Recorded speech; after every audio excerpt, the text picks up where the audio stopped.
పరిశుద్ధాత్మ యొక్క ప్రత్యక్షమైన సన్నిధిని అనుభవించే విషయంలో అన్ని సంఘాలు ఒకే విధంగా ఉండవు. మనం ఈరోజు చూస్తున్న అనేక సంఘాలు పరిశుద్ధాత్మ సన్నిధి లేకుండానే కొనసాగుతున్నాయన్నది ఒక ఆలోచింపచేసే నిజం. అయితే వారికా విషయం తెలియకపోవచ్చు.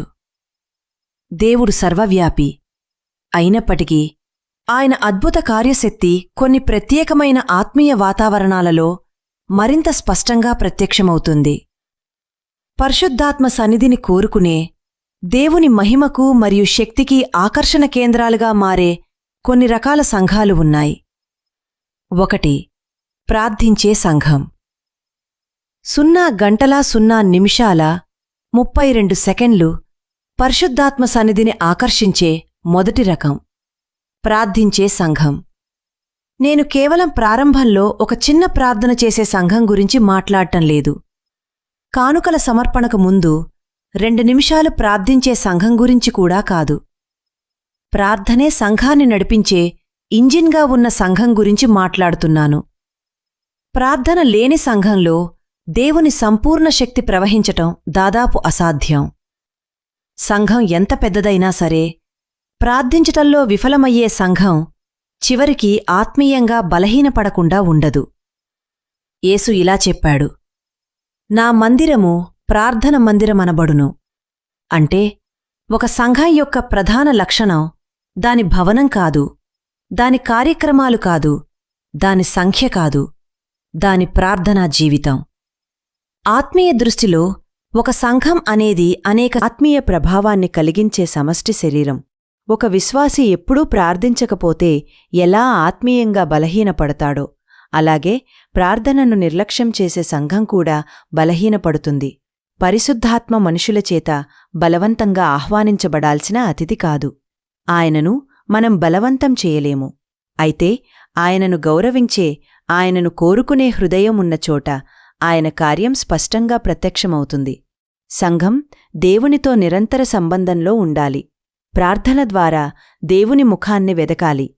అపోస్తలుల కార్యములు 2వ అధ్యాయంలో పెంతెకొస్తు దినం వచ్చినప్పుడు వారు ఒక మనస్సుతో ఒకచోట కూడి ఉన్నారు. వారు కలిసి ప్రార్థిస్తూ దేవుని కోసం ఎదురుచూశారు. అప్పుడు ఆకాశం నుండి గొప్ప గాలి వీచినట్టుగా శబ్దం వచ్చింది. అగ్నిజ్వాలల వంటి నాలుకలు కనిపించాయి. పరిశుద్ధాత్మ వారిమీదికి దిగివచ్చాడు. ప్రార్థన కేవలం పరిశుద్ధాత్మ కోసం మనలను సిద్ధం చేయదు, దేవుని సన్నిధిని కోరుకునే ఆత్మీయ వాతావరణాన్ని సృష్టిస్తుంది. నిజంగా పరిశుద్ధాత్మను కోరుకునే సంఘాలలో ప్రార్థనా సమావేశాలకు కూడా ప్రాధాన్యత ఉంటుంది. అక్కడ మధ్యవర్తిత్వ ప్రార్థన చేసేవారు ఉంటారు. వారు సమాధానం వచ్చేవరకు దేవుని సన్నిధిని వెదుకుతారు.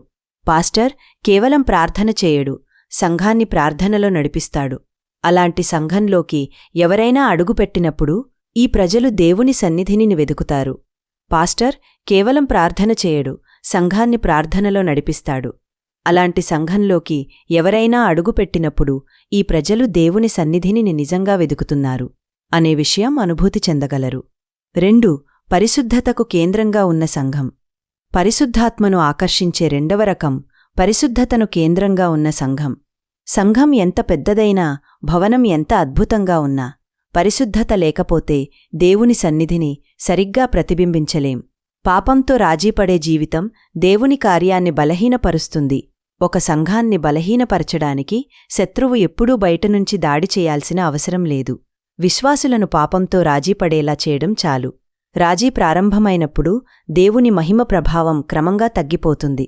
ప్రకటన గ్రంథం 3వ అధ్యాయం 1వ వచనంలో యేసు సార్దీస్ సంఘంతో ఇలా చెప్పాడు, నీవు జీవించియున్నావను పేరు కలిగియున్నావుగాని మృతుడవు. ఇది మనకు ఒక తీవ్రమైన హెచ్చరిక. అలాంటి ఐక్యతలో పరిశుద్ధాత్మ కార్యం మరింత స్పష్టంగా కనిపిస్తుంది. ఒక సంఘానికి బయటికి జీవం ఉన్నట్టు కనిపించవచ్చు, పాటలు ఉండవచ్చు, జనసమూహం ఉండవచ్చు, కాని లోపల ఆత్మీయ జీవితం లేకపోవచ్చు. క్రీస్తు తన కొరకు మచ్చలేని, కలంకం లేని సంఘాన్ని కోరుతున్నాడు. పరిశుద్ధత అంటే పరిపూర్ణత అని కాదు. పరిశుద్ధత అంటే లోకపు విధానాల నుండి వేరుపడి దేవుని మార్గాలకు అంకితమవడం. ఈ మాటను గుర్తుంచుకోండి. పరిశుద్ధాత్మకు గతంలోని సాక్ష్యాల కంటే, భవిష్యత్తులో చేసే వాగ్దానాల కంటే ఈరోజు మన పరిశుద్ధ జీవితం ముఖ్యమైనది.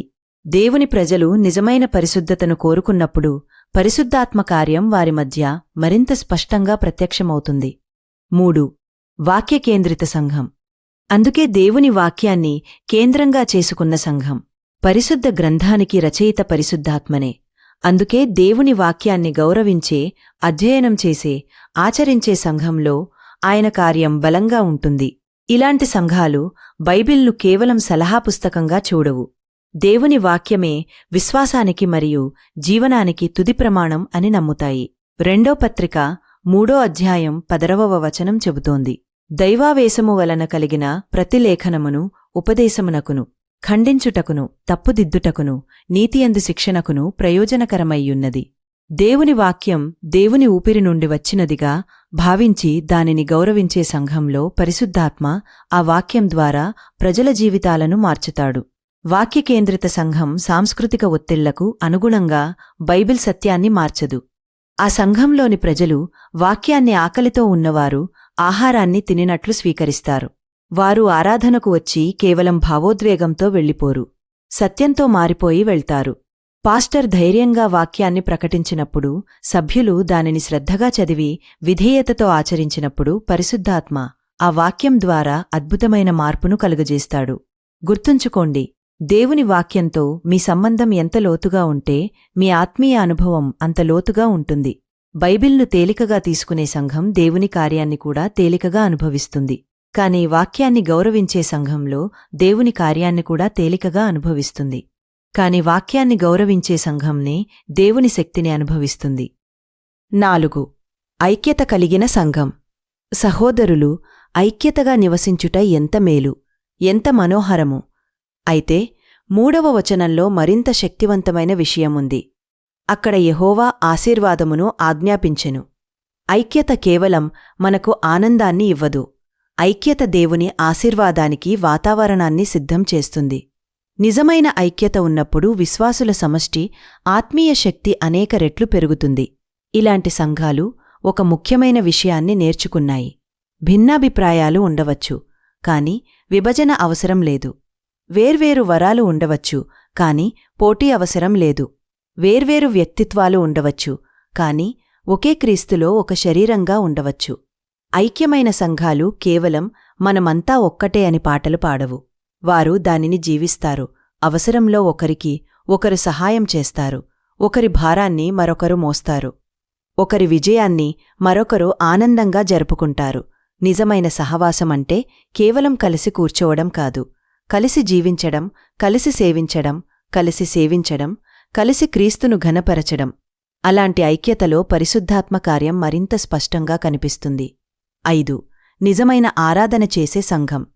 నిజమైన ఆరాధన కేవలం సంగీతం కాదు, కేవలం పాటలు పాడటం కాదు.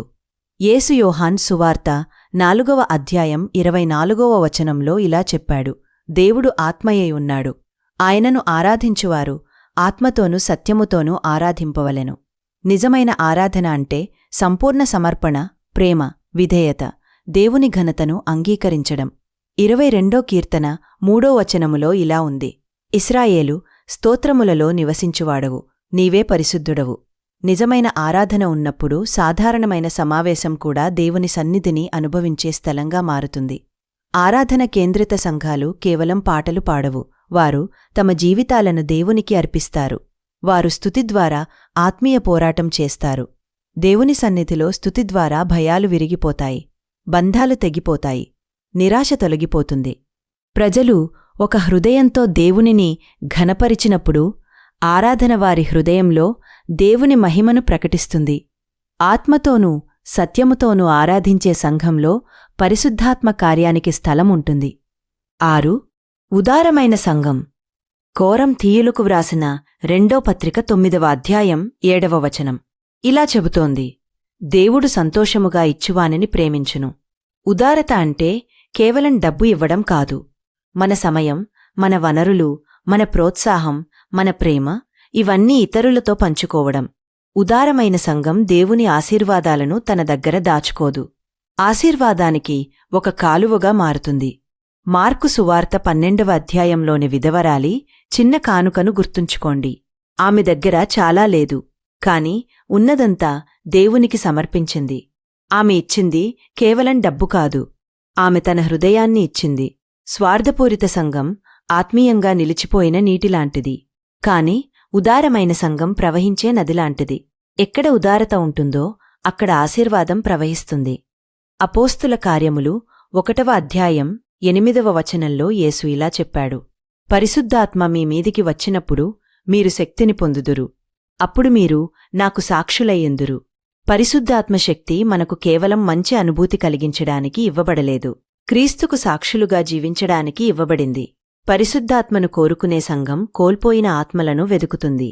వారు మహాసువార్త ఆజ్ఞ గురించి కేవలం మాట్లాడరు, దాన్ని ఆచరిస్తారు. అలాంటి సంఘాలలో ఇతర సంఘాల నుండి వచ్చినవారు మాత్రమే కాదు, నిజంగా క్రీస్తును తెలియని ప్రజలు కూడా రక్షణ పొందుతారు. పాపులను ప్రేమతో స్వీకరిస్తారు, కాని అదే సమయంలో వారిని పశ్చాత్తాపానికి, క్రీస్తుకు సంపూర్ణ సమర్పణకు పిలుస్తారు. సువార్త అంటే కేవలం సమాచారం పంచడం కాదు, మారిపోయిన జీవితాన్ని చూపించడం. ఒక సంఘం నిజంగా కోల్పోయిన వారిని రక్షించాలనే భారాన్ని కలిగి ఉన్నప్పుడు పరిశుద్ధాత్మ వారికి సాక్ష్యమివ్వడానికి శక్తిని ఇస్తాడు. 8. దేవుని కోసం ఆకలితో ఉన్న సంఘం. చివరిది, ఆత్మీయంగా ఆకలితో ఉన్న సంఘం. ఇలాంటి సంఘాలు ఇంత చాలు అని అనుకోవు, గతంలో దేవుడు చేసినది చాలు అని అనుకోవు. వారు ఇంకా ఎక్కువగా దేవుని సన్నిధిని కోరుకుంటారు. మత్తయి సువార్త 5వ అధ్యాయం 6వ వచనంలో యేసు ఇలా చెప్పాడు: నీతి కొరకు ఆకలిదప్పులు గలవారు ధన్యులు, వారు తృప్తి పొందుదురు. ఇక్కడ చెప్పబడిన ఆకలి సాధారణమైన ఆసక్తి కాదు, ఇది తీవ్రమైన ఆత్మీయ దాహం. లోతైన వాక్య ప్రకటనను కోరుకుంటారు, మరింతగా దేవునితో సంబంధాన్ని కోరుకుంటారు. అలాంటి సంఘాలలో ఉపవాసం ఉంటుంది, ప్రార్థన ఉంటుంది, దేవుని సన్నిధి కోసం నిరీక్షణ ఉంటుంది. కొన్నిసార్లు ఆరాధన సమయం పొడిగించినా ప్రజలు వెళ్ళిపోవడానికి తొందరపడరు, ఎందుకంటే వారికి కార్యక్రమం కంటే దేవుని సన్నిధి విలువైనది. యెషయా గ్రంథం 55వ అధ్యాయం 1వ వచనం ఇలా చెబుతోంది: దప్పిగొనిన ప్రతివాడా నీళ్ల యొద్దకు రండి. దేవుని హృదయం నిజంగా ఆయనను కోరుకునే ప్రజలవైపు ఉంటుంది. ఆత్మీయంగా ఆకలితో ఉన్న సంఘం పరిశుద్ధాత్మకు నివాసస్థలంగా మారుతుంది. పరిశుద్ధాత్మ ఆత్మీయంగా తృప్తిపడిపోయిన వారిని కాదు, దేవుని కోసం ఆకలితో ఉన్నవారిని నింపుతాడు. చివరగా 1. ప్రార్థించే సంఘం. 2. పరిశుద్ధతను కోరుకునే సంఘం. 3. వాక్యకేంద్రిత సంఘం. 4. ఐక్యమైన సంఘం. 5. నిజమైన ఆరాధన చేసే సంఘం. 6. ఉదారమైన సంఘం. 7. సువార్త ప్రకటించే సంఘం. 8. దేవుని కోసం ఆకలితో ఉన్నవారిని నింపుతాడు. చివరగా, కాబట్టి ప్రశ్న: ఈరోజు పరిశుద్ధాత్మ శక్తివంతంగా పనిచేయాలని కోరుకుంటున్నాడా అనేది కాదు. ప్రశ్న: ఆయన కార్యానికి అనుకూలమైన జీవితాన్ని, సంఘాన్ని మనం సిద్ధం చేస్తున్నామా? మన సంఘాలు కేవలం కార్యక్రమాలతో నిండిన సంఘాలుగా కాకుండా, ప్రార్థనతో మండే సంఘాలుగా, పరిశుద్ధతతో నడిచే సంఘాలుగా, వాక్యంతో నిలిచే సంఘాలుగా, ఐక్యతతో బలపడే సంఘాలుగాలుగా, నిజమైన ఆరాధనతో నిండిన సంఘాలుగాగా, ఉదారతతో ప్రవహించే సంఘాలుగా, దేవుని సన్నిధి కోసం ఆకలితో ఉన్న సంఘాలుగా మారుదాం. అప్పుడు మన సంఘంలో కార్యక్రమం మాత్రమే కాదు, దేవుని సన్నిధి కనిపిస్తుంది. మనుష్యుల శక్తి మాత్రమే కాదు, పరిశుద్ధాత్మ శక్తి పనిచేస్తుంది. ఆమెన్.